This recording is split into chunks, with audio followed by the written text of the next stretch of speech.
माँ आदिशक्ति वेद माता और परम पूज्य गुरुदेव के श्री चरणों में सशत वंदन करती हूँ। आइए सज्जनों, परम पूज्य गुरुदेव की जीवनी को ऑडियो पॉडकास्ट के माध्यम से आत्मसात करने का प्रयास करते हैं। गुरु कृपा से, गुरु प्रेरणा से आप सभी गुरुदेव के वाङ्मय का ऑडियो संस्करण सुन रहे हैं, गुरु साहित्य का ऑडियो संस्करण सुन रहे हैं। आप सभी से विनम्र निवेदन है कि अभी तक आपने गुरुदेव के चैनल को सब्सक्राइब नहीं किया तो सब्सक्राइब कर लीजिए और युग ऋषि के संदेशवाहक की भूमिका जरूर अदा कीजिए। आज के ऑडियो पॉडकास्ट में आप सुनेंगे सिद्धांत और साधना को शब्द मिले कैसे। अखंड ज्योति पत्रिका में प्रारंभिक वर्ष में अंदर के टाइटल पृष्ठ पर 2 पंक्तियां निकलती थी। सुधा बीज बोने से पहले कालकूट पीना होगा, पहिन मौत का मुकुट, विश्व हित मानव को जीना होगा। ये मात्र पंक्तियां नहीं बल्कि सूत्र संचालक की संकल्प शक्ति की परिचायक शक्ति है, जो बताती है कि वह किस लक्ष्य को लेकर लेखन क्षेत्र में कूदे जाए। सच तो यह है कि श्रद्धा सिक्त भाव क्षेत्र में अमृत बीज बोने के लिए वे आए थे, किंतु इसके लिए अनिवार्य सावधानियां भी बताते हैं कि शिव की तरह मूढ़ मान्यताओं, अंधविश्वासों, प्रतिगामी विचारधाराओं का विषपान उन्हें व उनके पाठकों को करना होगा। विश्व हितार्थाय जीने के लिए सिर पर मौत का मुकुट पहनकर खतरा उठाकर भी चलना होगा। यह अध्यात्म क्षेत्र में उतरने वालों के लिए एक चेतावनी भी थी, दुसाहसी साधकों को आमंत्रण भी। गुरुदेव कहते थे, मिट्टी का है दे दीप जलना मेरा इतिहास है। यह उनकी ही लिखी उन दिनों की कविताओं की एक पंक्ति मात्र है। कितना प्रचंड आत्मबल संपन्न रहा होगा ये व्यक्ति, जो प्रचलनों के विपरीत चलने का साहस स्वयं ही नहीं कर रहा था, अपनी नाव पर औरों को भी बैठने का आमंत्रण सतत दे रहा था। अगले ही वर्ष जब वे आगरा से मथुरा चले आए तो कागज के अभाव में हाथ से बने कागज व हैंड प्रेस से स्वयं छापकर पत्रिका जन जन तक पहुंचानी आरंभ की। साथ ही अपनी वे प्रथम पंक्तियां इस प्रकार कर दी, संदेश नहीं मैं स्वर्ग लोक का लाई, इस भूतल को ही स्वर्ग बनाने में आई। अखंड ज्योति के आह्वान को इस रूप में बदलने का क्या मर्म हो सकता है, ये गहन विश्लेषण का विषय है। पर इसमें कोई संदेह नहीं कि देवत्व से अभिपूरित विचार जो इस पत्रिका द्वारा जन जन तक पहुंचते थे, वे धरती पर स्वर्ग जैसी परिस्थिति का ही निर्माण कर रहे थे। पाठकों को न केवल आंतरिक उल्लास की अनुभूति होती थी, वरन वे औरों से चर्चा कर उसका विस्तार ही करते थे। संभवतः पहले निमंत्रण को बड़ा चुनौती भरा मानकर विश्व युद्ध की विभीषिका का हल समीप आते देख उन्होंने पहले ही इसकी भविष्यवाणी कर दी। ये नवयुग का आगमन सन्निकट है, जिसमें सबकी मनस्थिति बदली हुई होगी, परिस्थितियां भी स्वयं तब बदल जाएगी। आगे वर्षों तक यही आह्वान पत्रिका पर आता रहा। प्रगति यात्रा चल रही थी, परिजनों का समुदाय एकत्र होता जा रहा था।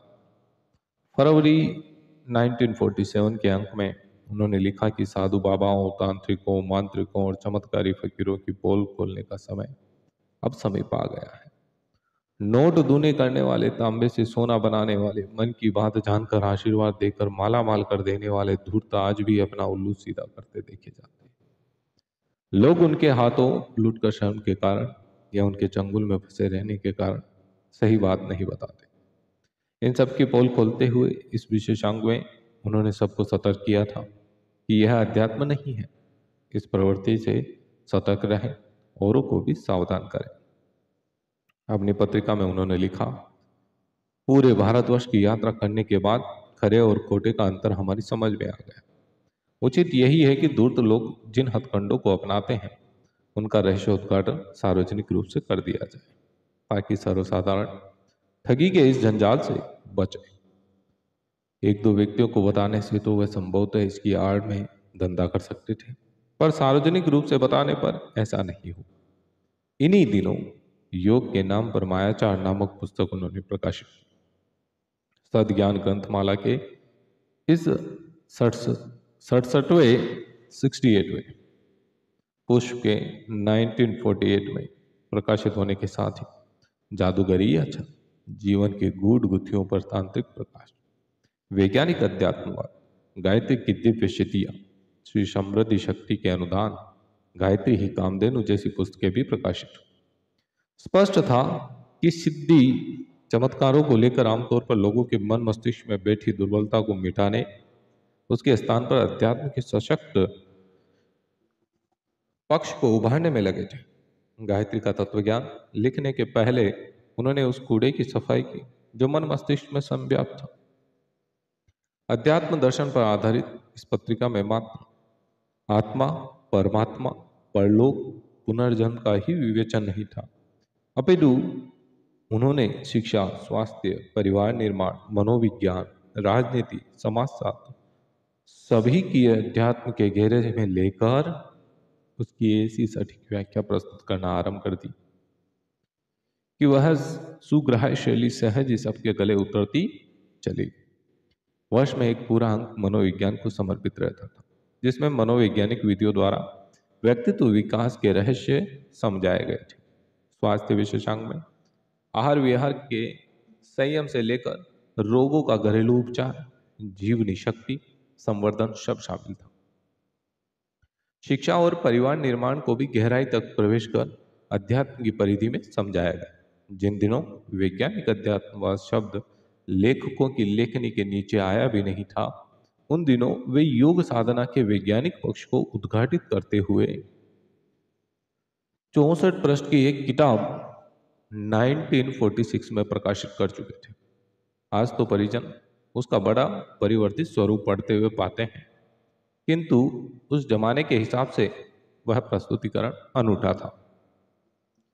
अपने अंग अवयव बने परिजनों को परिमार्जित करने के उनके जो प्रयास हैं वो क्रमशः उत्तरोत्तर सघन होते चले गए। अध्यात्म साधना के प्राथमिक पाठों में आत्मशुद्धि व पात्रता संवर्धन की महत्ता समझाने के बाद उन्होंने भारतीय धर्म और संस्कृति के प्रतीकों का मर्म समझाना आरंभ किया। इस क्रम में शिखा और सूत्र की उपयोगिता, उन्हें धारण करने का विनम्र अनुरोध, उनका वैज्ञानिक आधार, गंगा, गो, गायत्री, गुरु, गीता का महत्व, स्वस्तिक, तुलसी, प्रतिमा, देवालय, तीर्थ, पर्व संस्कार आदि सभी पक्षों पर महत्वपूर्ण विवेचन करते हुए शिक्षण संस्कार की प्रक्रिया चलाई। अपनी इस पत्राचार साधना में वे क्रमशः आगे के पाठ, नया परामर्श, पहले बताई गई दिशा धाराओं से आगे का निर्देशन ऐसे करते चले गए जैसे वे स्वयं सामने बैठकर समझा रहे हो। पत्रकारिता की इस पत्राचार विधा को अनूठा, अभूतपूर्व ही कहा जाए, क्योंकि यह साधना जैसे गूढ़ तत्व पर आधारित थी। 10 वर्ष बाद ही पूज्य गुरुदेव ने गायत्री चर्चा शीर्षक से एक अलग स्तंभ शुरू कर दिया था, जिसमें सामान्य गायत्री उपासना, संध्या वंदन के उपचार, गायत्री जप की विधि, भावनाओं के परिष्कार व परिमार्जन को प्राथमिकता जैसे विषयों से शुरुआत की गई। उच्च स्तर की ओर प्रेरित करते हुए गुरुदेव ने गायत्री के 5 मुखों की प्रेरणा स्वरूप 5 कोशों की साधना, 3 शरीरों के परिष्कार, उन्नयन की साधना, सावित्री तथा कुंडलिनी साधना और आत्मा परमात्मा के मेल मिलन की साधना की विभिन्न दिशाओं में परिजनों को अग्रसर कर दिया। अब यह आश्चर्य का ही विषय है कि एक ही पत्रिका में सभी परिजनों को उनकी मनस्थिति, प्रकृति, रुचि के अनुरूप साधना की सामग्री भी मिली और प्रेरणा भी। जो जिस पथ पर अग्रसर हो गया उसे वही मार्ग प्रकाशित होता दिखाई देने लगा।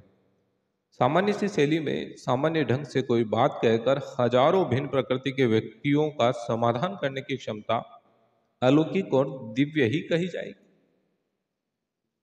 गायत्री चर्चा के पन्नों पर प्रेरणा देते हुए उन्होंने गायत्री महाशक्ति का जो तत्व ज्ञान अपनी पत्रिका के पृष्ठों पर दिया था, उसे क्रमबद्ध कर उन्होंने गायत्री महाविज्ञान पाठकों के समक्ष रखा।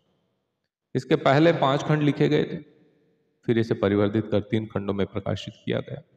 गायत्री महाविज्ञान के ऊपर एक प्रामाणिक ग्रंथ विश्वकोश यदि आज विश्व में कहीं है तो इस महाविज्ञान के रूप में विद्यमान है। इसके पूज्य गुरुदेव के महाप्रयाण तक 29 संस्करण निकल चुके थे एवं अंग्रेजी अनुवाद के भी जो पिछले वर्ष ही छपा था 2 संस्करण पाठकों तक पहुंच चुके। ये एक अमूल्य निधि के रूप में पाठक समुदाय में पहुंचा, क्योंकि अब तक आद्य शक्ति के सिद्धांत व व्यवहार, साधना और तत्वज्ञान का समन्वित रूप कहीं देखने को नहीं मिला। महाविज्ञान के सृजन के साथ 50वें दशक के अंत में गुरुदेव संगठन पक्ष की नींव रखना प्रारंभ कर चुके थे। उन्होंने सामूहिक साधना पर विशेष ध्यान देने की चर्चा अपने विशेष स्तंभ में करना आरंभ कर दी। अब तक उनकी स्वयं की कोई प्रशिक्षण स्थली भी नहीं, मथुरा में भी नहीं थी, जिसमें वे आगंतुक जिज्ञासुओं को ठहराते, संगठन की महत्ता समझाते, उनकी शंकाओं का समाधान करते, परामर्श द्वारा प्रेरणा देते। जो भी परिजन आते थे, घिया मंडी मथुरा वाले घर में ही मिलने आते थे। स्थान छोटा था, पर हर व्यक्ति उनका आतिथ्य पाकर जाता था। न्यूनतम में अपना निर्वाह कर वे औरों का आतिथ्य कैसे कर पाते होंगे। साथ ही अपनी साधना का क्रम भी निर्बाध गति से चलाकर पत्र, परामर्श और संपादन कार्य भी करते रहे। यह एक रहस्यमय प्रसंग है।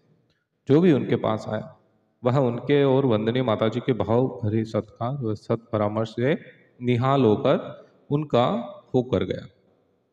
अब वे आगंतुकों की बढ़ती संख्या देख एक ऐसा सुसंस्कारित स्थान ढूंढ रहे थे, जहां वे अपने लंबे महापुरुष चरण की पूर्णाहुति कर सके, साथ ही सुनियोजित सामूहिक साधना व शिक्षण क्रम भी चला सके।